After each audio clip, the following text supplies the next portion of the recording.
Evangelio según Marcos.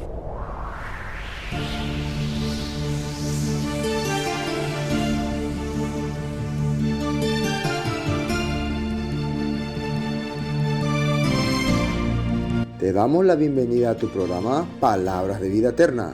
En estos momentos compartiremos el estudio del libro de Juan Marcos, Yohanan.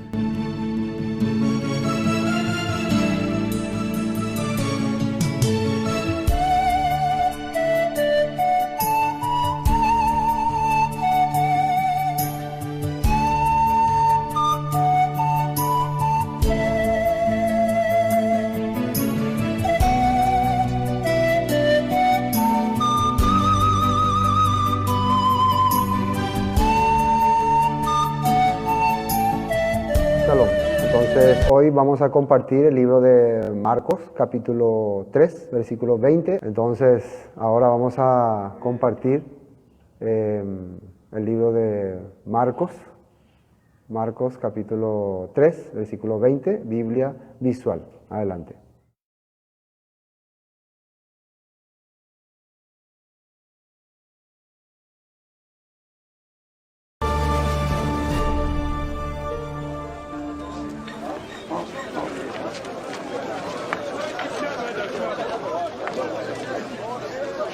Jesús entró en una casa, y de nuevo se juntó tanta gente que ni siquiera podían comer él y sus discípulos. Cuando sus familiares lo supieron, fueron para llevárselo, porque pensaban que estaba fuera de sí.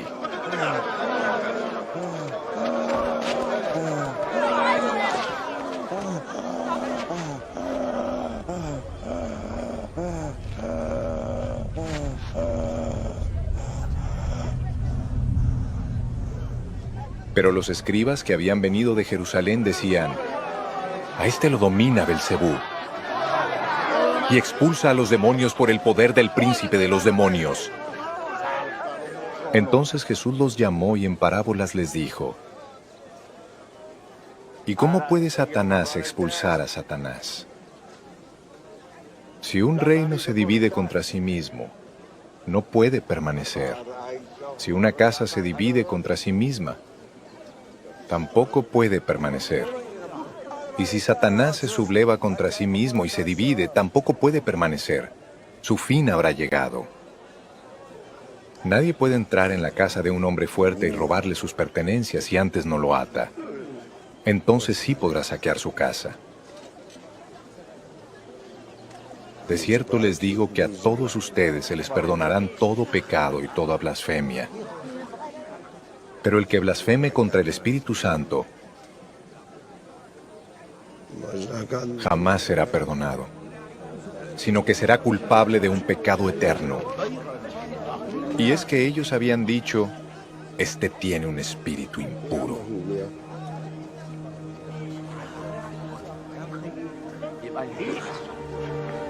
Llegaron entonces la madre y los hermanos de Jesús, pero se quedaron afuera y mandaron a llamarlo. La muchedumbre sentada a su alrededor le dijo: «Tu madre, tus hermanos y tus hermanas están allí afuera y te buscan». Jesús les respondió: «¿Y quién es mi madre y mis hermanos?».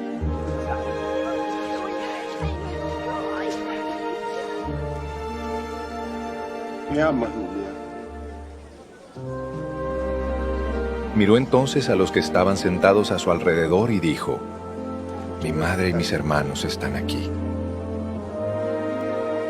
Porque todo el que hace la voluntad de Dios es mi hermano y mi hermana y mi madre». Entonces, una vez más, vamos a comenzar hoy el libro de Marcos, el capítulo 3, ¿no? Capítulo 3. Estoy agradecido al Todopoderoso por haber tenido la oportunidad de compartir este libro de Marcos, porque ciertamente bastante tiempo que no estábamos tocando los evangelios del Maestro, Yeshua, pero ya habíamos anteriormente hablado bastante en el libro de Mateo, el libro de Lucas, el libro de Juan. Hicimos una grabación al principio de Marcos, pero las grabaciones salieron muy mal. Y también en aquel tiempo no entendíamos mucho sobre el tema, ¿no? Y esperábamos que el Padre nos dé otra la oportunidad Y justo nos dio en estos tiempos de angustia, dificultad, como les decía al comenzar el capítulo 1, el evangelista Marcos prácticamente él relató todo lo que aprendió del apóstol Pedro, del apóstol Pablo y también de su tío Bernabé. De esa manera él fue narrando en exclusividad de este libro. Se cree, según los datos históricos que hemos visto, que fue escrito en el tiempo en que Nerón estaba persiguiendo a los creyentes y muchos estaban perdiendo la fuerza, perdiendo la esperanza. Y una de las maneras de que el apóstol Pedro le recomendó a Marcos de darle fuerza a los creyentes era narrándole la vida de nuestro maestro. Los milagros, la manera que él se enfrentó al sistema, la manera que él explicó sobre el reino de los cielos, y de esa manera los creyentes tenían otra vez la esperanza. Y esta carta podemos nosotros, si queremos darle una continuación, podemos hacerle la continuación con los escritos del apóstol Pedro. Ustedes si quieren saber qué continuaba después, qué viene después de la enseñanza del maestro Yeshua, bueno, ahí están los escritos del apóstol Pedro. Y precisamente el apóstol Pedro también menciona las escrituras que el apóstol Pablo había enviado a la iglesia, a la congregación, a la quejilá, a los sacados fuera, si se puede decir. Cuando uno habla de iglesia parece que está hablando de una congregación específica. Eran los que estaban saliendo del sistema. Entonces, vamos a empezar este capítulo. Hoy el versículo 20, ¿no? Capítulo 3. Hoy vamos a terminar el capítulo 3. El versículo 20 habla de la blasfemia contra el Ruach HaKodesh. Es un acontecimiento que ya está en otros textos de la Biblia y vamos a tratar de combinarlo, lo que dice Mateo, lo que dice Lucas. ¿Está bien? Vamos a Marcos capítulo 3, versículo 20, ¿no? Dice, y se agolpó de nuevo la gente, de modo que ellos ni aún podían comer pan. Vimos nosotros en los versículos anteriores que Yeshua había escogido a 12 de todos los que estaban siguiéndole como sus apóstoles, como su talmidín consagrado, si se puede llamar. Talmidín, que significa alumno, discípulo, que está aprendiendo. Y apóstoles que van a ser enviados, son talmidín, entonces consagrados, apóstoles, para llevar el mensaje de la restauración. Entonces acá dice que la gente se agolpaba, no le daba tiempo ni de comer, porque en ese tiempo mucha gente estaba viviendo en angustia, en desesperación, situación difícil y necesitaba la gracia del Todopoderoso. Pero miren lo que dice el versículo 21. Cuando lo oyeron, los suyos vinieron para prenderle porque decían, está fuera de sí. Y esta es una cosa que comúnmente pasa en nuestra vida. Acá esta palabra, los suyos, significa su gente, o sea, su familia, sus familiares. ¿Qué estaba ocurriendo? Hay que recordar que Yeshua era original, se había criado en Nazaret. Él nació en Belén, pero se crió en Nazaret. Entonces generalmente se le conocía como nazareno.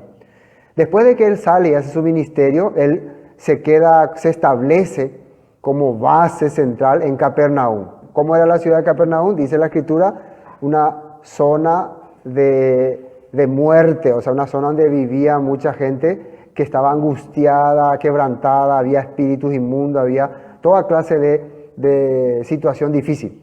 Entonces, él empezó a llevarle la palabra y mucha gente empezó a llegar hasta ese lugar, que llamó la atención en todas partes. No solamente en la gente que vivía en Capernaum. Vimos los versículos anteriores que venían de Idumea, de Jerusalén, de Tiro, de Sidón, de todas partes. Entonces esto ya llegó como información a los reyes, a Pilatos, a Herodes y a otras autoridades de Jerusalén, diciendo, hay una persona que está haciendo que mucha gente se le agolpe, y eso era casi en aquella época considerado como un intento de rebeldía. Muchas veces la persona venía y observaba, enviaban emisarios, enviaban personas para investigar. Y los primeros que vinieron a investigar fueron los líderes religiosos, para ver de qué se trata este asunto, si era realmente un líder revoltoso o era simplemente un hablador, como decían en ese tiempo. Pero también, ¿quién empezó a preocuparse? La gente, la familia, de Yeshua. su mamá, sus hermanos, sus primos, y vinieron también y ellos vieron que la gente ya le estaba apretando, ya escuchaban por ahí también rumores de que ya se le estaba acusando de estar rebelándose contra el sistema religioso. Entonces decían, no, corre peligro nuestro hijo. Entonces ellos querían llevarle otra vez a Jerusalén. Hijo, está bien, hasta acá no vaya tu misión, pero regresemos otra vez. ¿Qué dice acá? Porque decían, está fuera de sí. Nuestro hijo ya se volvió loco. ¿Se acuerdan que le dijo un rey, cómo se llama ese rey? Agripa, ¿no? Le dijo a apóstol Pablo, cuando él hablaba mucho sobre la escritura, las muchas letras te tienen loco, ¿no? Es lógico cuando vos empieces a hablar la Torá, la palabra, los escritos, los profetas, la restauración de Israel, el tiempo del cumplimiento, la gente te va a considerar que está fuera de sí. Porque hoy en día la tradición cristiana o el cristianismo en general se ha resumido tanto la palabra del Padre que simplemente está en de una oración emocionalista. Que hablar de los profetas, hablar de la Torá, hablar de lo que está en la palabra a profundidad, es como que vos estuvieras fuera de sí, como que te volviste loco. Inclusive, si vos dejás tus tradiciones, dejás tus costumbres, todas con las cuales viviste muchos años, y empezás a hacer cosas que no estabas acostumbrado a hacer, la gente te dice, te volviste loco. Nosotros, ¿qué hemos hecho al comenzar a estudiar la Escritura? ¿Qué hemos hecho? Empezamos a darnos cuenta de que muchas de las cosas que hacíamos como alimentos que no eran permitidos por la Torá, nosotros sin problema. Lo peor, ¿saben? Lo peor no era que hubiéramos comido ese alimento en ignorancia. Lo peor es sabiendo que la Torá prohíbe decir que no hay problema, decir que el Mesías limpió todo eso, decir que eso era cosa del pasado. Eso es lo peor. Es mejor haber sido ignorante y comer porque no sabíamos. La verdad, nosotros no sabíamos. Escuchábamos que había una ley kadosh de alimentos, kosher, ¿no? Pero no le dábamos la importancia porque necesitábamos la revelación del Rúa. Igual las festividades. Todavía hay mucha gente que cuando hablamos de las festividades le parece algo que pasaba la moda, perder el tiempo, inclusive así, ¿no? Entonces estas son las cosas que duelen, que muchas veces chocan. Es por eso que cuando veían que Yeshua empezaba a restaurar todo, empezaba a traer las cosas como debería de ser, empezaba a crear conflicto entre las personas, especialmente entre los líderes. Ustedes saben que cuando nosotros hablamos tema que contradice la postura de muchos líderes, y eso te puede causar problemas. Si vos sos, por ejemplo, un diácono de una congregación tradicional y empezás a hablar con la gente de tu congregación sobre las festividades, sobre la comida kosher, sobre el volver a la Torá, volver a las prácticas de la Escritura, ahí en la congregación te van a considerar que saliste de sí. Muchos han experimentado inclusive eso, ¿no? Cuando empezaron a conocer esta palabra. Sé que los que todavía no están abiertos a la palabra estarán diciendo, no, pero ellos se equivocan. Por eso, todas las cosas se hacen con paciencia. Amén. Bueno, y por eso la familia de Yeshua viene y le quiere llevar. Bueno, versículo 22 dice, pero los escribas que habían venido de Jerusalén decían que tenía a Belcebú y que por el príncipe de los demonios echaba fuera los demonios. Príncipe de los demonios, Belcebú. Entonces, viene un grupo, y imagínense, Capernaum era una ciudad de gente muy sencilla, gente muy tradicional. Que venga gente de Jerusalén, es como que las altas autoridades están viniendo ahí. Entonces es como que la voz de ellos tiene poder. Hoy en día es famoso cuando algunos creyentes están escuchando alguna palabra, por ejemplo, sobre la restauración, sobre la fiesta bíblica, sobre la Torá, sobre el valor que tiene la muerte de Yeshua en la cruz a profundidad. Y están dejando de confiar en su sistema religioso, que vienen las autoridades que tienen poder sobre la gente y le dicen, no, estos son falsos, no les escuchan, estos judaizantes, hablan de esa manera. Empiezan a tirar ofensas contra las personas y hablando cosas que ni siquiera ellos entienden. Imagínense que estos líderes, utilizando su capacidad de liderazgo, de poder sobre la gente, descaradamente le acusan a Yeshua de que por el príncipe de los demonios Belcebú, él está haciendo estas sanidades, estos milagros. Y vamos a ver quién es Belcebú. No sé si tenés listo. Vamos a ver quién es Belcebú. Tengo ahí un ratito una imagen. Belcebú, les quiero leer. Aquí tengo. ¿Quién es Belcebú? Es una deidad de la antigüedad, ¿no? Dice así. ¿Tienen ya? Belcebú es la forma griega del nombre Baal-Zebú, un dios filisteo pagano, adorado en la antigua ciudad filistea de Ecrón, durante los tiempos del Antiguo Testamento. Es un término que significa el Señor de las moscas. ¿Se acuerdan en Segunda de Reyes 1:2, no? Aparece, el rey Ocosías se enfermó y en vez de buscar al Eterno, a través del profeta Elías, mandó llamar a los sacerdotes de Belcebú.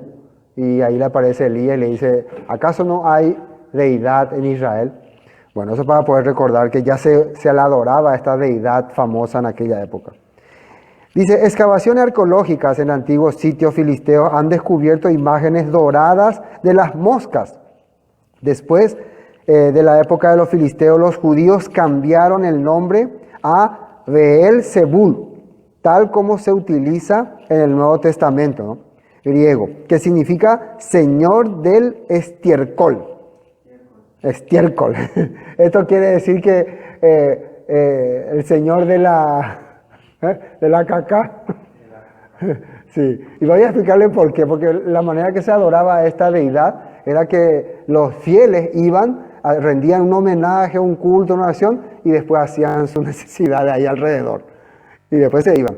Entonces, ellos creían, fíjense que ellos creían que esta deidad se encargaban de las porquerías, porque como era el dios de las moscas, y las moscas se van sobre la suciedad, entonces esta deidad supuestamente quitaba toda la suciedad de tu vida. Entonces vos te vas, ya le rendí honores, le pedí, por favor, sácame todas estas maldades, toda esta suciedad que tengo en mi vida, y hace un... Entonces deja todito ahí. Entonces las moscas se encargan de liberarte de toda tu semejante cosa que creían, ¿no? Bueno, voy a continuar. ¿Dónde me quedé? Estiércol, ¿no? Estiércol. Este nombre hace referencia al dios de la mosca, que era adorado para obtener la liberación de las heridas de ese insecto. Algunos eruditos bíblicos creen que Beelzebú también era conocido como el dios de la inmundicia, que más tarde llegó a ser un nombre de amargo desprecio en la boca de los fariseos. Como resultado, Beelzebú era una deidad especialmente despreciable y los judíos usaron su nombre como una frase descriptiva para Satanás, el adversario. La palabra tiene dos partes. Baal, que era el nombre de los dioses cananeos de la fertilidad en el Antiguo Testamento, y Zebul, que significa grandiosa morada. Colocando las dos partes juntas, fueron un nombre para Satanás, el príncipe de los demonios. Entonces, vemos nosotros que en ese tiempo entonces se consideraba como algo horrible, ¿no? Algo, ¿cómo se puede decir? Feo, algo asqueroso. Decir Beelzebú es decir lo peor, ¿no? Las peores cosas, el peor personaje. Y también ya se le consideraba como el capitán de los demonios, el capitán de las huestes opositoras. Esto es algo importante, porque fíjense que acá Yeshua les va a decir algo tremendo, algo grave. Volvamos al versículo, estamos en 24, ¿no? 22, versículo 22. Vamos a la nota 22. Dice así, esto está en Mateo 9:32, también refiriéndose a ese punto. Mientras salían, ellos, aquí trajeron un mudo. Sí, ¿qué significa mudo? Yo anoté acá, le hice entre paréntesis para que podamos entender qué tipo de demonio tenía esta persona que Yeshua sanó y por qué cuando ellos dicen que es por príncipe de los demonios, Yeshua le dice que es una blasfemia contra el Ruach HaKodesh. ¿Qué tipo de demonio era lo que tenía esta persona que acaba de ser sanado? Dice que era mudo. ¿Qué significa eso? Sin capacidad de expresión. O sea, no solamente literalmente no podía hablar, tampoco podía manifestarse. Tampoco podía decir, ayúdenme. Tampoco podía decir, estoy atrapado por un ser que me gobierna. No podía hacer nada. Eso es lo que causan en muchas personas los demonios. Te encierran, te dejan ahí atrapado y vos te quedás en un mundo de silencio. Y por eso se apodera de tu vida. Entonces, una de las características que hacen los demonios, impedir que vos puedas pedir ayuda, auxilio. Sin capacidad de expresión. Endemoniado. ¿Qué significa endemoniado? Fuerza opositora al Mesías y la Torá. Eso ya hablamos bastante. Los demonios, estas fuerzas que habitaban la región de Jerusalén, de Israel en general, especialmente de Capernaum, eran poderes que se oponían al establecimiento del Mesías. Su objetivo de estar en ese lugar era impedir que llegue el Mesías y arruinar el plan profético. Por medio de todas estas cosas, una de las cosas es impedir que puedan expresarse, impedir que puedan hablar. Esos son los demonios. Cada vez que ustedes escuchan de demonio, tienen que saber que es una fuerza que se opone al Mesías y a la Torá. Entonces uno puede estar endemoniado sin tener muchas características. Simplemente cuando vemos que a toda costa rechaza los mandatos del Padre, la Torá y todo lo que tenga que ver con el Ruach HaKodesh y las cosas del Padre, bueno, hay espíritus que están controlando lastimosamente esa vida. Dice, el demonio, fuerza opositora al Mesías y a la Torá. Y echado fuera el demonio, el mudo habló y la gente se maravillaba y decía, nunca hemos visto cosa semejante en Israel. Fíjense, después de que Yeshua le liberó a esta persona, la gente empezaba, ¿qué dice la Biblia? A decir cosas que antes no decía. Nunca hemos visto semejante cosa en Israel. Aleluya, alabado sea el Eterno. Porque los demonios ya empezaban a liberar, a escapar, a salir. Entonces ya podían expresarse. La gente estaba contenta de ver el poder del Todopoderoso manifestándose en Yeshua. Y muchos entendieron una cosa, que esto es nada más y nada menos que el inicio de la restauración de nuestro pueblo. Pero, 34, los fariseos decían, por el príncipe de los demonios. Así hablaban esos fariseos, orgulloso. ¿Quién es príncipe de los demonios? Hasatán, el opositor. Ellos le estaban acusando a Yeshua que él tenía dentro de su corazón a un aliado llamado Hasatán, que él era un instrumento de Hasatán y que de esa manera estaba liberándose de otros demonios. O sea que Satanás estaba acabando con otros satanases. Así ellos estaban diciendo. Y esto voy a explicar por qué, según un estudio que escuché hace poco, que es un comentario, ¿no? Entonces ellos le acusaban así.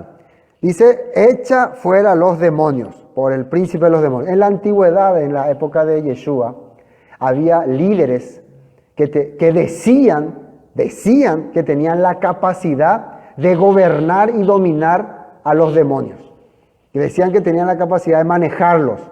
Y que una vez que ellos le controlaban, escúchenme bien esto, ustedes pueden averiguar, eso yo escuché un comentario de los judíos, que ellos tenían la capacidad de dominar un demonio. Y una vez que lo dominaban, ellos usaban ese demonio dominado. Esto ellos decían, y ellos creían, la verdad no era así, ¿no? La verdad los demonios eran los que lo dominaban a ellos. Ellos decían que una vez que vos dominaste este demonio, tenés la capacidad de usarle para liberar a otra persona de otros demonios. Qué cosa rara, ¿no? Pero esto ellos creían, ellos pensaban. Por eso es que ellos estaban hablando, Yeshua está usando a Satanás para liberarle de los demonios, porque ellos usaban esa técnica, exclusivamente no estas personas, pero había hombres, los que se llamaban los exorcistas, los que liberaban, había personas que tenían esta práctica, pero la verdad, lo que ocurría es que estas personas estaban siendo manejadas por los demonios, como hoy en día también. Hoy en día también muchas personas están siendo controladas y manejadas por los demonios y ellos creen que tienen el poder de que están liberando a las personas de demonios, pero la verdad están siendo controlados por ellos. Bueno, miren lo que dice Mateo 12, 22.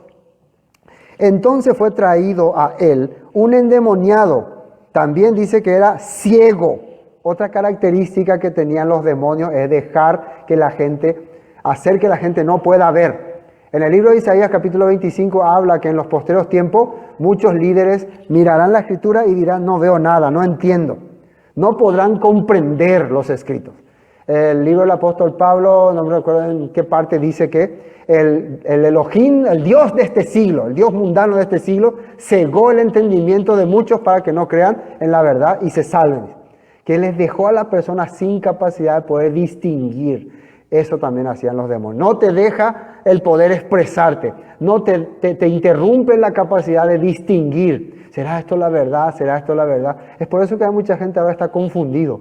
La pastor, y así no entiende, veima, yo no entiendo esto de Torah. Y a mí siempre me enseñaron que era de otra forma, que hay que echar los demonios así, de fuera Satanás, en el nombre de Jesús. Siempre me enseñaron así, te deja, no, te interrumpe la visión. Bueno, una de las características. Después dice, sin capacidad de poder ver y mudo, y le sanó de tal manera que el ciego mudo veía y hablaba. Una vez que Yeshua interviene en la vida de una persona que está poseída por estos seres, esta persona tiene la capacidad de ver y de expresarse. Puede decir, ya, ahora puedo ver claramente a mi maestro, ahora puedo ver claramente a mi restaurador y puedo decirlo, puedo hablarlo. Esto es lo que ocurre cuando uno es liberado. 23. Y miren acá, toda la gente estaba atónita y decía, ¿será este aquel hijo de David? ¿Se dan cuenta lo que los fariseos no querían que ocurra? No querían perder su posición, porque ellos hasta ese momento eran los que estaban controlando y gobernando al pueblo. Esto había ocurrido de tiempo atrás. Los líderes religiosos manejaban a su antojo. Ellos le decían, así es, y así van a ser, y así tienen que vivir. Pero ahora está apareciendo alguien que está liberándolos de la ceguera, de la capacidad de no poder hablar. Entonces, ¿en qué empiezan a pensar ellos? En el Mesías, hijo de David, según las promesas, según los profetas. Isaías, Jeremías, Habacuc, Amós hablaron de un restaurador de las 12 tribus de Israel que levantaría el tabernáculo caído de David.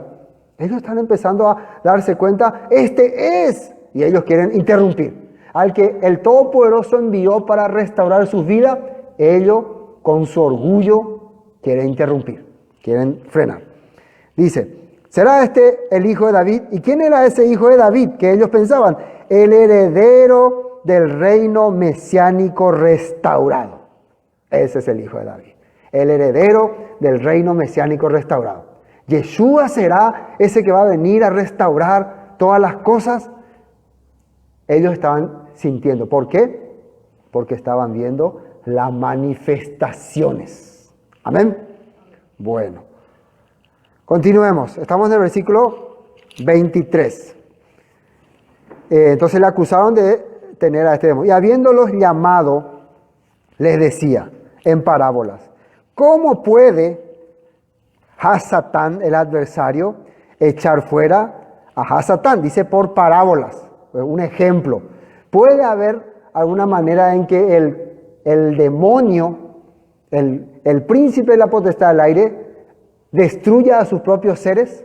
¿Puede haber esa manera, ese sistema? Según la explicación que una vez hizo Yeshua, no ocurre eso. Cuando un demonio es liberado, ¿se acuerdan que dijo? Cuando una persona que tenía un demonio es liberado, dice que ese demonio se va y trae 7 amigos más para venir a vivir en la vida de esa persona. Y el posterior estado de esa persona es peor. O sea que las liberaciones que se hacían en aquel entonces no eran liberaciones.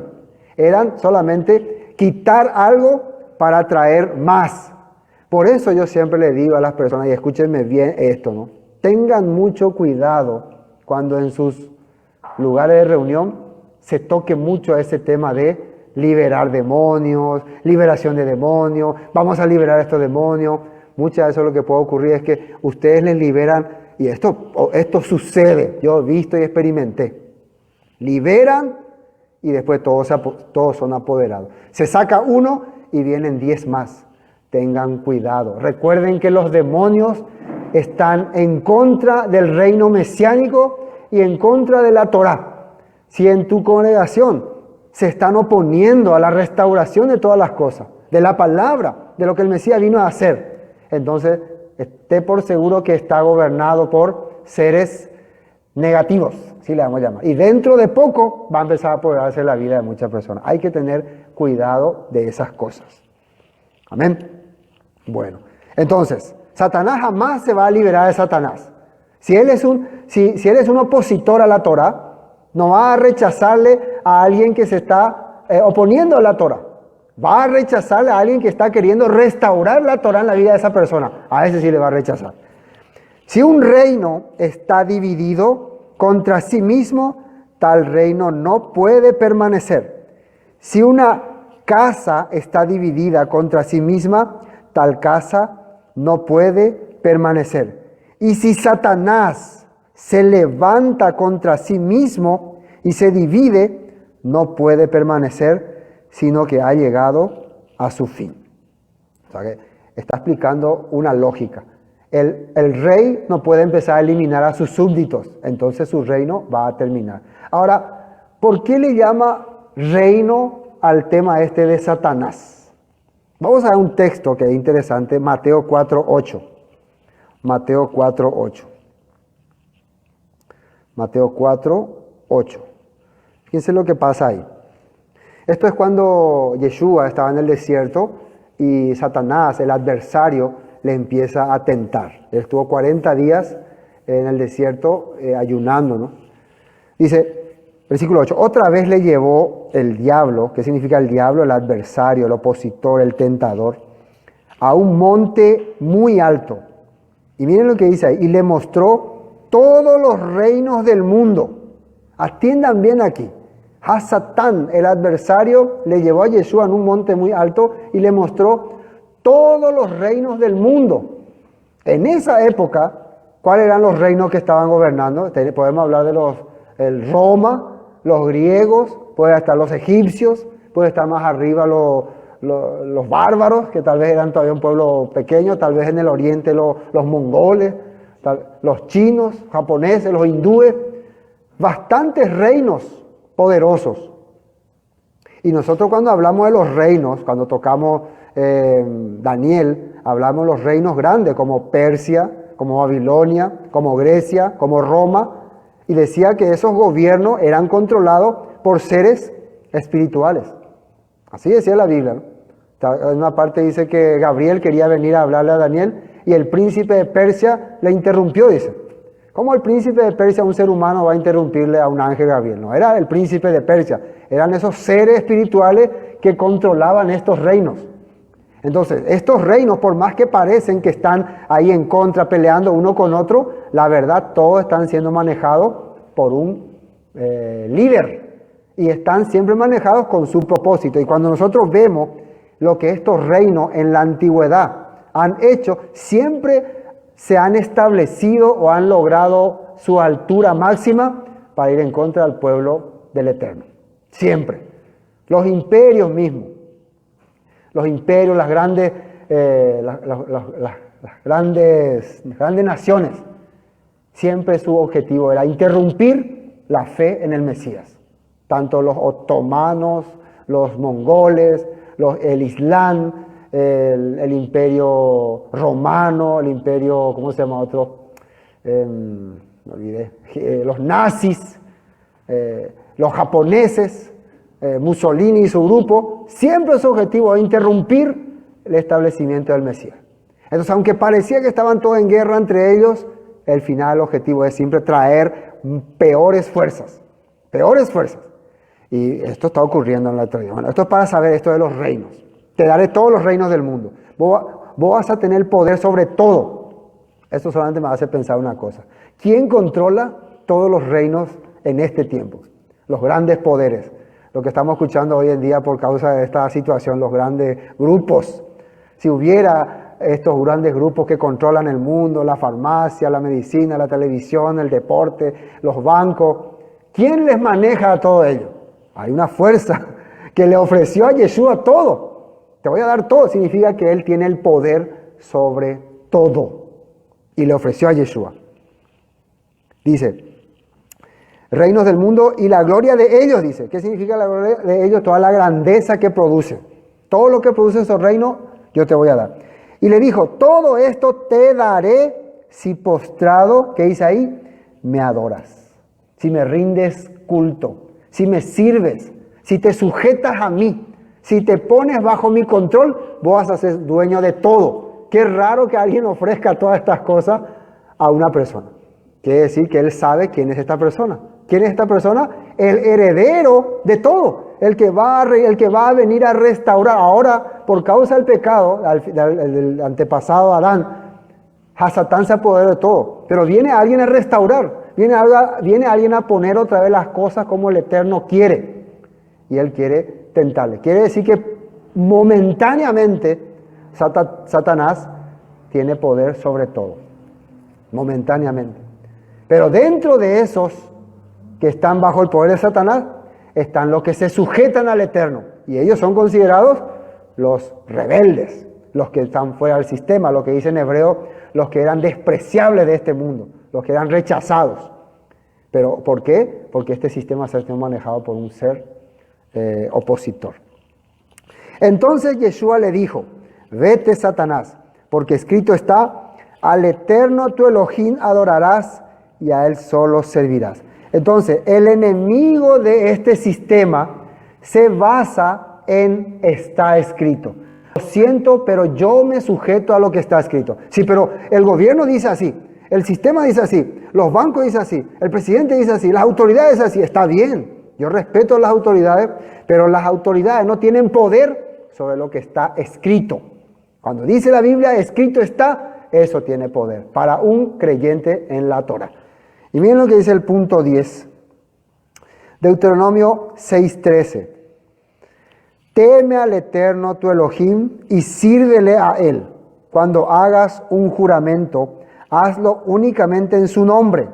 No rindas culto a ninguno de los dioses de las naciones vecinas, porque el Eterno tu Elohim, quien vive en medio de ti, es Elohim celoso. Se encenderá su enojo contra ti y te borrará de la faz de la tierra. O sea, quiere decir te dejará fuera de la promesa. Solamente témele a Él. Y a Él sírvele y adora. Una de las cosas importantes. Entonces, este ser superior que quería darle todo el poder a Yeshua, recuerden, tiene sus seguidores. Y siempre su objetivo va a ser que la gente se someta a Él. Bueno, volvamos a Marcos, ¿no? Versículo 27. Ninguno puede entrar en la casa de un hombre fuerte y saquear sus bienes, si antes no le ata, y entonces podrá saquear su casa. Y esta palabra tiene, escuché varias interpretaciones y todas estaban correctas. Pero una cosa que yo pude captar viendo algunos textos. Los textos me dieron a mí una interpretación. Hay muchas explicaciones. Esto quiere decir tal cosa, esto quiere decir tu vida. Tú eres un hombre fuerte, pero si dejas que te aten, Satanás se va a apoderar de tu vida. Y creo que tiene razón. Puede representar la vida de una persona que tiene la fe, pero que si se deja atar, el demonio va a apoderarse de su vida. Más bien, eso es lo que está queriendo explicar muchas veces en este texto. Pero vamos a ver lo que visto con estos textos en la nota 27. Hombre fuerte. Para mí este hombre fuerte, este que tiene poder, es Hasatán, que es príncipe de los demonios, que tiene poder en este sistema. Hay que tener en cuenta, en este sistema tiene y manifiesta poder a la humanidad. Dice, te daré la gloria de estos reinos y autoridad, Lucas 4:6, ¿no? Te daré la gloria de estos reinos y la autoridad sobre ellos. Le dijo el diablo, porque son míos para dárselos a quien yo quiera. Entonces, Hasatán se considera en este sistema un hombre fuerte, con poder, con capacidad para hacer lo que él quiera, dice, para gobernar como él quiera. Fíjese lo que dice Efesios 2:2. Vivían en pecado, igual que el resto de la gente, obedeciendo al diablo, que en otra versión le llama príncipe, el líder de los poderes del mundo invisible. Líder de los poderes del mundo invisible. En nuestra versión Valera dice príncipe de la potestad del aire, ¿no? Quien es el espíritu, fíjense lo que dice ahí, que actúa en el corazón de los que se niegan a obedecer a Elohim. Entonces, cuando una persona tiene la capacidad de ser parte del Todopoderoso, pero le rechaza, entonces este ser fuerte en este sistema se apodera de su vida, dice, le controla, le maneja. ¿Están entendiendo, no? Opera su vida. Esto es importante entender. Isaías 49, 24. Fíjese lo que dijo el profeta Isaías. ¿Quién puede arrebatar el botín de las manos de un guerrero? ¿Quién es ese guerrero? Hasatán. ¿Quién puede quitarle un botín, dice, de sus manos? Algo que él atrapó, algo que él consiguió, de un guerrero. ¿Quién puede exigirle a un tirano? ¿Quién es el tirano? El diablo. Que deje en libertad a sus cautivos. ¿Quién puede? Entonces, si yo no tengo la fuerza, yo no puedo a un guerrero quitarle lo que ha robado. A un tirano decirle, libera a los cautivos. ¿Se acuerdan de, cómo se llama? Moisés. Vino y se enfrentó a Faraón. Pero los demás hebreos nunca se atrevieron a enfrentar porque ellos no tenían la fuerza. Pero Moisés tenía el poder del Todopoderoso y venía a un hombre, a un tirano, a un guerrero, a decirle, libera a mi pueblo. ¿Y quién puede hacer eso? Miren lo que dice ahí. Pero el Eterno dice, versículo 25, los cautivos, Israel entre las naciones y Judá en la idolatría. De los guerreros serán puestos en libertad. El Eterno dice, todo aquello, todo mi pueblo que está atrapado. Y yo puse acá, Israel entre las naciones, y los judíos están también atrapados en su idolatría, por más que ellos tienen ahí su nación en tiempo de Yeshua, pero están atrapados en la falsedad. Todos ellos, dice ahí, serán puestos en libertad y se recuperará el botín. ¿Qué es el botín? La tierra, el reino, el plan del Padre. Ese es el botín que Satanás se apoderó. ¿Qué estaba haciendo Satanás en la tierra de Israel? Se apoderó de la gente, se apoderó de los individuos. Vivían mucha gente endemoniada, en pobreza, cegados, con hambre. ¿Qué decía Yeshua cuando veía? Le daba pena porque le veía como ovejas que no tienen pastor. Todas estas cosas ocurrían. Los tiranos, pues yo pelearé contra quienes peleen contigo y salvaré a tus hijos. Eso está diciendo la Escritura. Amén. Sus bienes son los cautivos, el sistema religioso y político, ¿no? El que vamos a quitarle a este ladrón.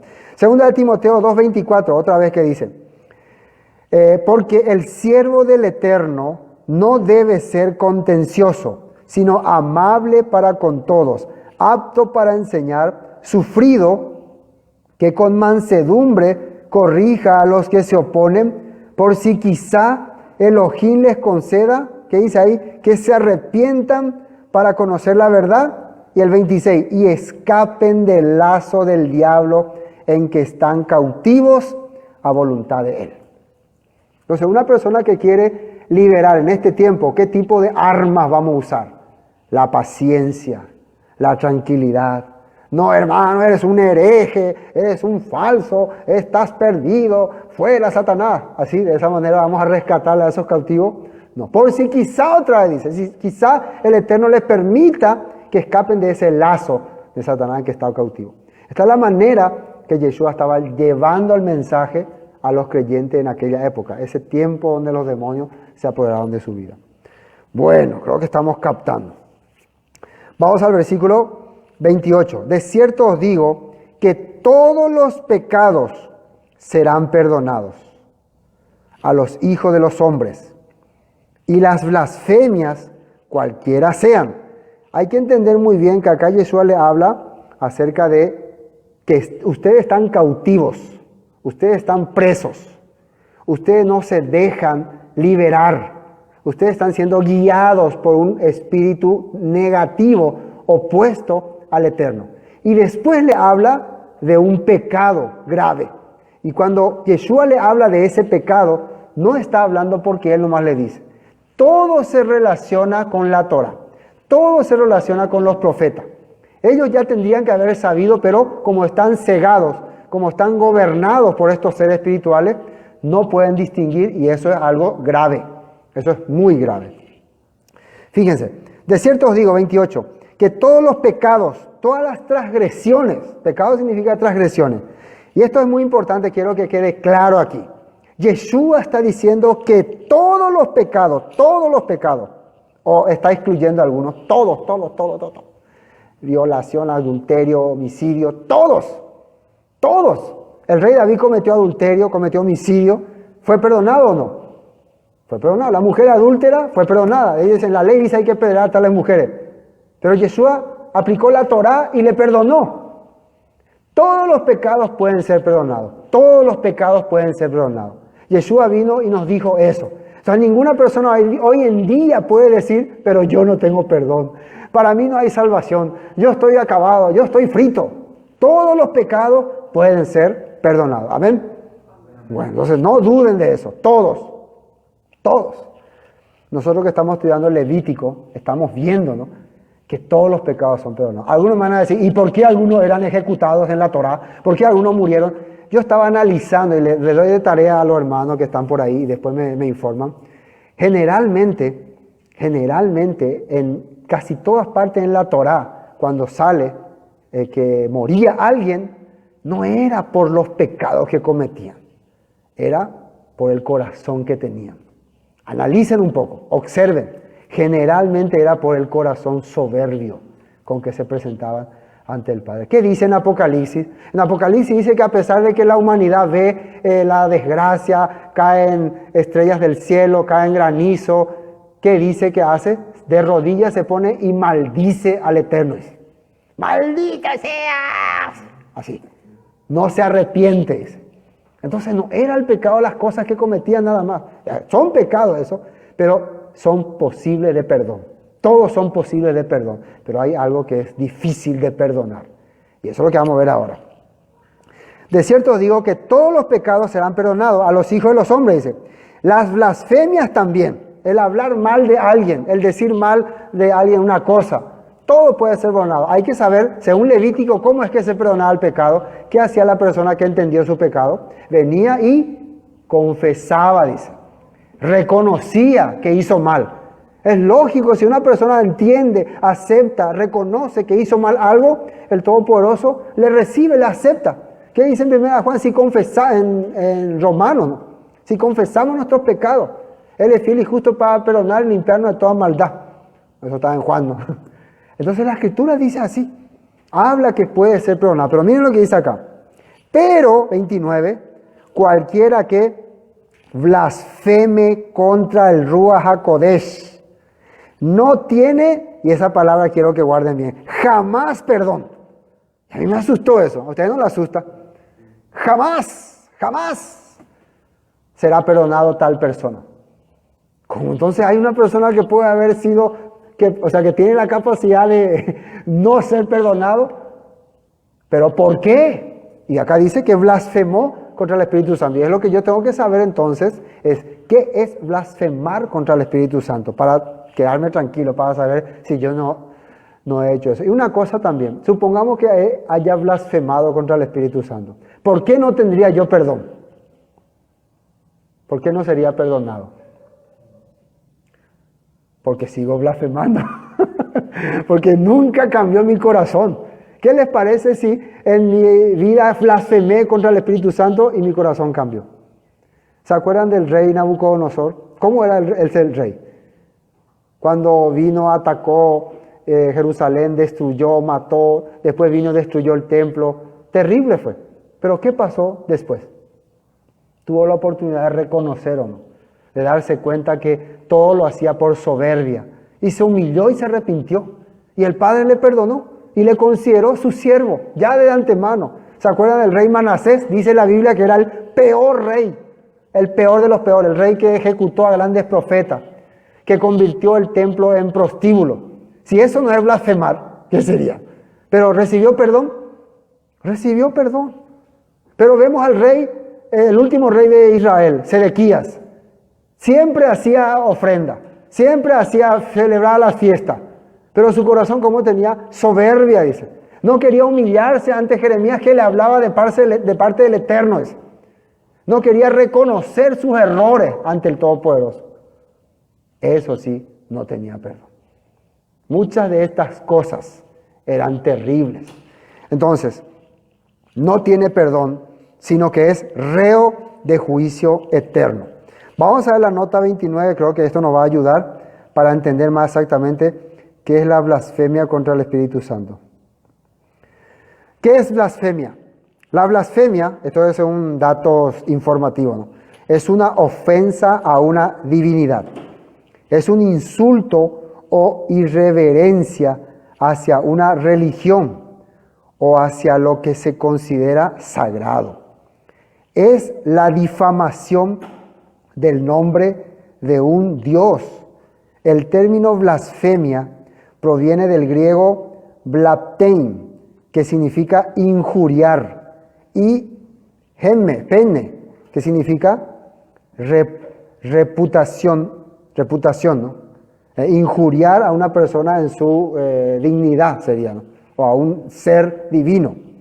Una palabra o acto ofensivo en contra de cualquier persona o cosa respetable. Y miren lo que sale en la Escritura referente a esto. Ahí yo le puse como título, pecado imperdonable. ¿Será que hay pecado imperdonable? ¿O no? Sí. Números 14, 21. Números 14, 21 dice, mas si tan ciertamente como vivo yo y mi gloria llena toda la tierra, todos los que vieron mi gloria y mis señales que he hecho en Egipto y en el desierto, atiendan bien esto, y me han tentado ya 10 veces. Primero que dice, vieron mi gloria, vieron mi poder, vieron mi manifestación, experimentaron todo lo que yo hice. ¿Y qué hicieron después?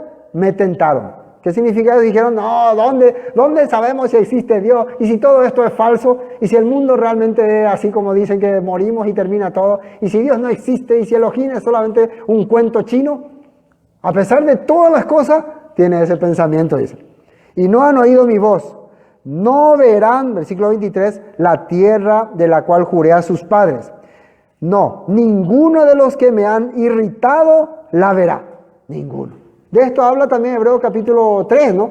Estos que andan vagando en sus corazones no tendrán reposo, dice. Me han tentado 40 años, se han rebelado contra mí.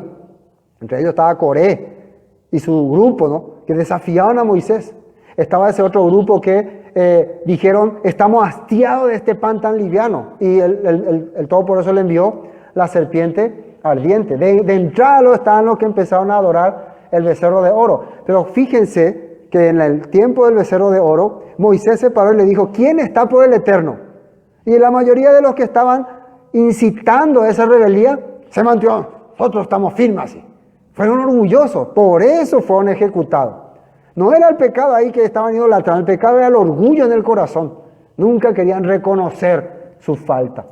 Y eso era imperdonable. Vamos a Levítico 24, 10. Levítico 24, 10. Espero que nos ayuden estos textos para ir entendiendo a profundidad. Dice, en aquel tiempo, atiendan bien, castigo del blasfemo se llama, tiene ahí como título, ¿no? Levítico 24, 10. En aquel tiempo, el hijo de una mujer israelita, el cual era hijo de un egipcio, o sea, de entrada ya ahí vemos a un egipcio que se casó con una israelita, dice, salió entre los hijos de Israel. Y el hijo de la israelita y un hombre de Israel riñeron en el campamento. O sea, hubo una disputa, una discusión entre el hijo de la israelita y el egipcio y otro israelita normal. Y miren lo que pasó acá. Me imagino yo puedo hacer una serie e inventar lo que había ocurrido ahí. Me imagino que, ya que el otro, su papá es un egipcio, habrá aprendido más cultura egipcia, pero porque su mamá israelita le habrá acompañado, ¿no? Para salir de Egipto y ir al desierto. Y que ahí estaban ocurriendo debates sobre sus creencias, sobre las cosas que estaban ocurriendo. Me imagino así, ¿no? Si yo pongo mi imaginación. Dice, Y el hijo de la mujer, versículo 11, israelita, blasfemó el nombre y maldijo. Tal vez le dijo, ¿cómo lo que no puede ser agradecido el israelita? Tú, siendo hijo de un egipcio, gracias a nuestro Elohim fuiste libre. Si no hubieran pintado tu casa con la sangre del cordero, tal vez estarías muerto. Y si no hubieras venido con tu mamá la israelita, si te hubieras quedado con los egipcios, tal vez te hubieran caído las plagas de Egipto. Y ese hombre se sintió tan orgulloso. Maldito tu Elohim, maldito toda la obra que hizo. Maldecir el nombre es maldecir todos los milagros que él vio, que él experimentó. Y eso era terrible. Eso era terrible. Eso era algo terrible. Dice, el hijo de la mujer israelita blasfemó el nombre y maldijo. Entonces lo llevaron a Moisés. Fíjense muy bien acá lo que hacen. Todavía no tenían sentencia para él. Entonces, dice, lo llevaron a Moisés y su madre se llamaba Selomit, hija de Dibri de la tribu de Dan. Y lo pusieron en la cárcel hasta que fuese declarado por palabra del Eterno. Y el Eterno habló a Moisés diciendo, saca al blasfemo fuera del campamento y todos los que le oyeron pongan sus manos sobre la cabeza de él. ¿Y qué dice ahí? Apedréenlo toda la congregación. ¿Cómo le llamaron? Saca al blasfemo. Quiere decir que hasta ese momento en el corazón de esta persona nunca había arrepentimiento. Siempre estaba aceptando y siguiendo con su doctrina de maldecir el nombre del Eterno. Me imagino desde la cárcel, malditos sean todos ustedes los israelitas, maldito el día que les seguía a ustedes. Sácalo y apedréenlo. Saquen, pongan ahí como todos están en contra de estas cosas en el pueblo. Apedréenlo, dice, toda la congregación. Y los hijos de Israel hablarás diciendo, cualquiera que maldijere a su Elohim, llevará su iniquidad, dice. Y el que blasfemare, atiendan bien acá, y esto es lo que Yeshua está tocando ahora, porque están blasfemando contra las acciones, contra la liberación que Yeshua está haciendo, contra este mudo, ciego, endemoniado. Y esto dice la Torah, esto ya está establecido. Hasta ese momento no había una ley exacta, pero ahora Yeshua, el Todopoderoso, establece ya. Versículo 16, y el que blasfemare el nombre del Eterno ha de ser muerto, toda la congregación lo apedreará. Así el extranjero como el natural, si blasfemare el nombre, que muera. ¿Qué significa blasfemar el nombre? Es rechazar todas las acciones que el Todopoderoso estableció y hizo. Hay una parte donde Yeshua le dice, si no me creen a mí, crean las obras que yo hago. Si ustedes creen las obras que yo hago, que viene de lo alto, entonces no estarán blasfemando el nombre. Pero si ustedes rechazan estas obras que yo estoy haciendo, ustedes estarán blasfemando el nombre del Eterno. Y eso sí, no tiene perdón. Amén. Vamos a la nota 16. Números 15:30. Acá también hay un caso de otro blasfemo soberbio. Dice, sin embargo, aquellos que descaradamente, ¿qué significa eso? Con soberbia, violen la voluntad del Señor, del Eterno, sean israelitas de nacimiento o extranjeros, blasfeman. ¿Qué dice acá? Los que utilizan la soberbia. O descaradamente quiere decir que sabe que está mal, sabe que no tiene que hacer y dice esto, no me importa, igual voy a hacer, no me interesa. Pero hermano, en la Escritura dice a mí que me importa. Y peor, después cuando le confrontaba o le amenazaba o le decía así te va a pasar, se enoja más. Ustedes luego me maldicen, ustedes y su Dios y su congregación y todo su grupo, no quiero saber nada de ustedes. ¿Cómo le podemos ayudar a esa persona? Si el Todopoderoso no le cambia su corazón, difícil. ¿Qué hay que hacer con esta persona? Dice, oh extranjeros, blasfeman contra el Eterno y deben ser excluidos de la comunidad, dice. Puesto que trataron la palabra del Eterno con desprecio y desobedecieron su mandato de manera deliberada, dice. Deben ser completamente excluidos y sufrirán el castigo por su pecado. palabra de la Torá. Ahora están entendiendo por qué Yeshua está diciendo no será perdonado. Cualquiera que blasfeme contra el Ruach HaKodesh no será perdonado. Vamos a Hebreos capítulo 10, versículo 26. Ahí también sale un texto muy interesante. Hebreos 10, 26. Justamente este texto está hablando cuando, por ejemplo, en el versículo 25, el 24 vamos a leer. Fíjese lo que dice, para considerar en este tiempo nosotros que estamos viviendo en tiempos duros, tiempos de crisis, tiempos de dudar de todo, tiempos de no creer en nadie, tiempos de pensar que estamos muy cargados. Miren lo que dice.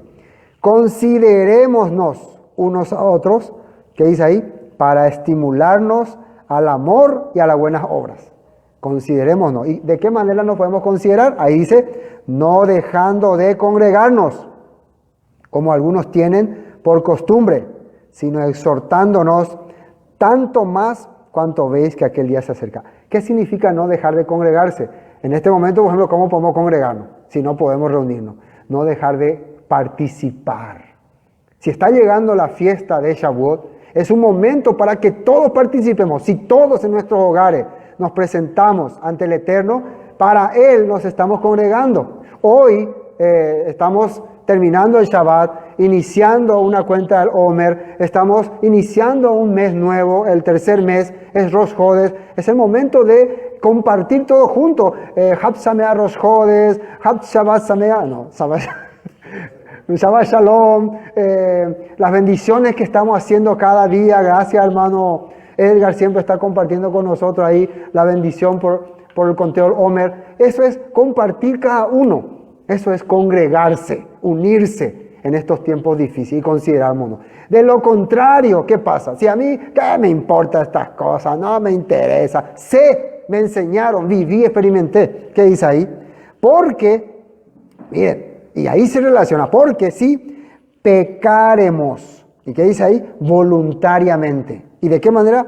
Después de haber recibido el conocimiento de la verdad. No está hablando de un ignorante, está hablando de alguien que sabe, que entendió y que sobre eso decidió hacerlo. Soberbiamente, como dice, descaradamente. No me importa, no me interesa. ¿Qué dice ahí? Convenció la verdad, ya no queda más sacrificio por los pecados. Por este pecado ya no hay más sacrificio. Por eso Yeshua decía, no tendrá perdón. Por la persona que reniega de la palabra del Eterno.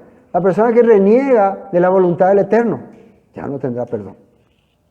Dice, sino una horrenda expectación de juicio de hervor de fuego que ha de devorar a los adversarios. Dice, el que viola la ley de Moisés por el testimonio de 2 o 3 testigos, muere remisiblemente. Mire que dice 29. ¿Cuánto mayor castigo pensáis que merecerá el que pisoteare?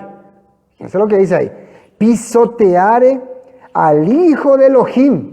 ¿Y qué están haciendo ahora estos fariseos? Le están llamando Belzebú, peor que pisotear, ¿no? Ellos le menospreciaban, viendo milagros. Ellos vieron, ellos no es que negaron los milagros. Ellos negaron los milagros, no. Dijeron que por el príncipe de los demonios hace estas cosas. Lo están pisoteando, lo están menospreciando. ¿Cuánto mayor castigo pensar que merecerá el que pisotea al Hijo de Dios y tuviere, que dice ahí, por inmunda la sangre del pacto, en la cual fue santificada e hiciere afrenta al Espíritu de gracia. ¿Qué es el Espíritu de gracia? Espíritu, rúa, manifestación de algo que viene a rescatarte sin que merezcas, que viene a liberarte. Como estaba este endemoniado, estaba sin capacidad de hablar, sin capacidad de ver, no podía expresarse, no podía gritar, ayúdenme. Y gratuitamente el Mesías viene y le libera. Ese se llama el Rúa de gracia, el Espíritu del Eterno, el Espíritu de las profecías cumpliéndose en Israel. ¿Y qué están haciendo los fariseos? Los escribas, Belzebú tiene, este es el Espíritu de Belzebú. Así hablan. Qué terrible estos tipos. Y ñañatea la gente, y ñaña con la gente. ¿Sí o no? Vamos a la nota 29. Esta es otra versión, ¿no? Versículo 29 dice, piensen, pues, cuánto mayor será el castigo para quienes han pisoteado al Hijo de Elohim y han considerado la sangre del pacto, la cual nos hizo santos, ¿Qué dice ahí? Nos apartó del sistema. La sangre del Mesías nos apartó del sistema. Y los que han menospreciado eso, no, yo prefiero estar nomás en el sistema, yo prefiero seguir este mundo, me vale lo que haya hecho Yeshua con su sangre, su problema, yo no le pedí, yo voy a seguir siendo el sistema. Bueno, como si fuera algo vulgar e inmundo, y han insultado y despreciado al Espíritu Santo, dice. ¿Qué es el Espíritu Santo? Las enseñanzas, manifestaciones del Eterno. Eso es. Dice que nos trae la misericordia de Elohim, la oportunidad. ¿Qué es la misericordia de Elohim? La oportunidad de formar parte del reino eterno. Todas estas cosas mucha gente ha rechazado y menospreciado. Creo que está clarito, ¿no? ¿Ven? Vamos a Marcos capítulo 3. Estamos en el versículo 28, ¿no? Sí, 29, ¿no? Pero cualquiera que blasfeme, ¿qué significa eso? Todo lo que hemos hablado, ¿no? Que rechace la palabra, que actúe con soberbia, que no quiera escuchar a pesar de todas las cosas, contra el Ruach HaKodesh. ¿Qué es el Ruach HaKodesh? La manifestación que está ocurriendo en ese momento. ¿Qué está ocurriendo? Las promesas del Eterno se están cumpliendo. ¿Qué es lo que mucha gente estaba entendiendo? ¿Será este el heredero de David? Estaban notando que lo que Yeshua estaba haciendo era lo que las promesas decían. No tiene jamás perdón, sino es reo de juicio eterno. ¿Y por qué causa? Porque ellos habían dicho, tiene espíritu inmundo. O sea, el pecado imperdonable es rechazar la oportunidad que Yeshua le está trayendo a ellos para rescatarlo. Rechazar al espíritu de santidad que había en él y negar las obras que estaba haciendo el Todopoderoso. Entonces, ¿cómo se puede salvar? Ellos están cautivos a la voluntad de Satanás, están atrapados, están atados, sujetados, no pueden ser libres, lastimosamente. Bueno, versículo 31, vienen después sus hermanos, y acá ocurre lo generalmente que pasa a cada creyente, que cuando vos te enfrentás a un sistema, tu familia viene a querer decirte que estás mal, cómo le vas a hablar así al rabino, ellos son autoridades de Jerusalén, sé la más humilde mi hijo, o no sé, sus hermanos por lo menos, porque María dice la Escritura que sabía muy bien que lo que él estaba haciendo era parte de su ministerio. Por eso yo creo más bien que sus hermanos son los que le estaban juzgando, porque dice en otra parte que sus hermanos no creían en él, muchas veces le negaron. Literalmente sus hermanos también, porque hay muchas personas que consideran que estos no son sus hermanos, sino que son sus primos o sus parientes. Pero si eran parientes, diría sus parientes o sus primos. Y hermano existía solamente el que era literalmente tu hermano carnal o tu hermano espiritual. Y hermano espiritual estos no eran. Porque si ellos venían de otro lado y venían a querer llevarle de ahí, no eran espiritual. Y ahora él va a hablar quiénes eran su hermano espiritual, su hermano de creencia, de fe. Y la gente que estaba sentada alrededor le dijo, tu madre y tus hermanos están afuera y te buscan. Vamos a esta nota para ver que la Biblia menciona sobre sus hermanos. Marcos 6:3, un adelanto vamos a hacer. Nazaret, y se burlaban, eso es Nazaret, ¿no? Y se burlaban, es un simple carpintero. Esto es cuando estaba en Nazaret, ¿no? Hijo de María y hermano de Santiago. Es Santiago el justo, ¿no? José, Judas y Simón. Y sus hermanas viven aquí mismo entre nosotros. Se sentían profundamente ofendidos y se negaron a creer en él. Entonces acá dice la Escritura que él tenía un hermano llamado Santiago, José, Judas, Simón, o sea, total 4, y mínimo 2 hermanas, porque dice sus hermanas, no dice el número, pero mínimo 2 hermanas. Entonces, está hablando de, literalmente, no de sus seguidores, no está hablando de sus seguidores, porque dice que nosotros les conocemos a sus hermanos y dice los nombres. No va a necesitar decir los nombres, y además estos personajes no aparecen como apóstoles ni como discípulos. Después se manifiestan, ¿no? Estamos entendiendo, entonces podemos decir que Yeshua tenía literalmente sus hermanos. Y les respondió diciendo, versículo 33, ¿quién es mi madre y quién es y hermanos, y mirando a los que estaban sentados alrededor de él, dijo: he aquí mi madre y mis hermanos. He aquí mi madre y mis hermanos. A la gente que estaba escuchando su palabra. La gente que estaba aceptando el tiempo de restauración. Ojo, esto no quiere decir que Yeshua estaba rechazando a su familia. Está diciendo él que la gente que participa de las obras que el Padre está haciendo conmigo son mi familia. Esas son mi familia. Entonces, ¿él no quiere que su familia sean parte de esta obra? Claro que sí. Y por eso, más adelante, todos ellos se van a unir también. Pero en este momento se puede decir que ese orgullo de familia hace que ellos no le estén aceptando. Pero de más adelante vemos que ellos le siguen. Santiago fue un gran seguidor de Yeshua. Uno de los que murió por él, por su nombre. Fue líder en los primeros creyentes. También Judas, también José y Simón, todos ellos.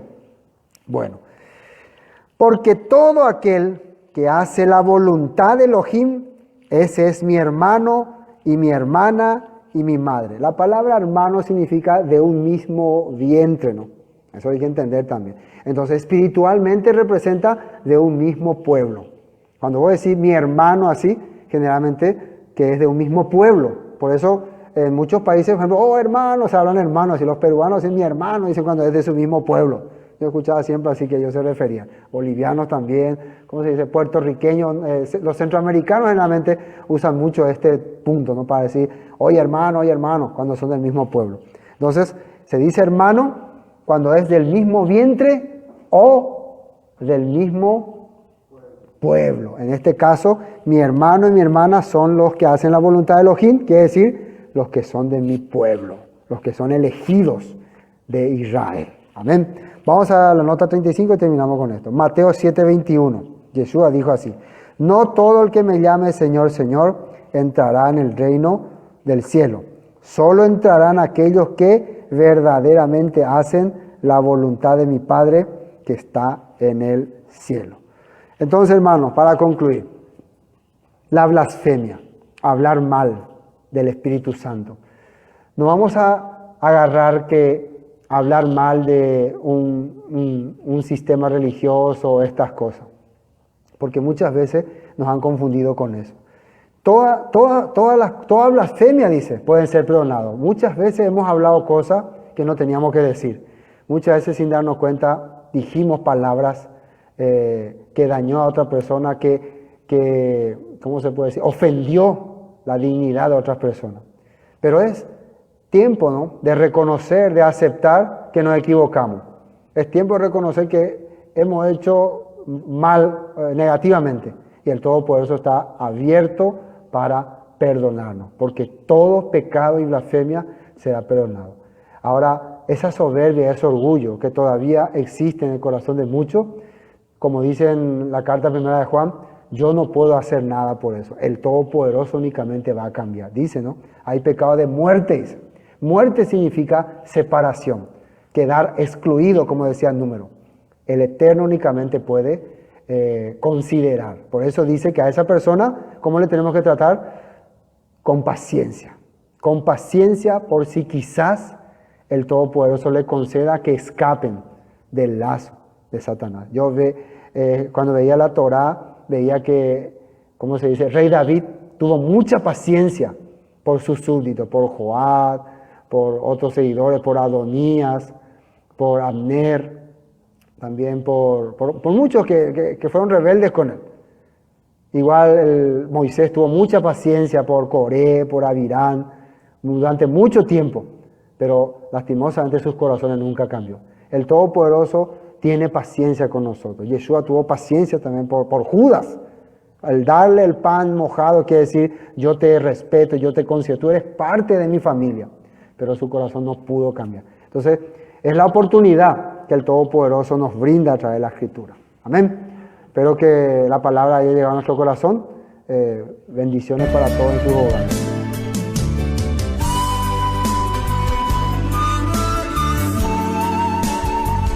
Esto fue Palabras de Vida Eterna, con el estudio del libro de Juan Marcos. Bendiciones y hasta pronto.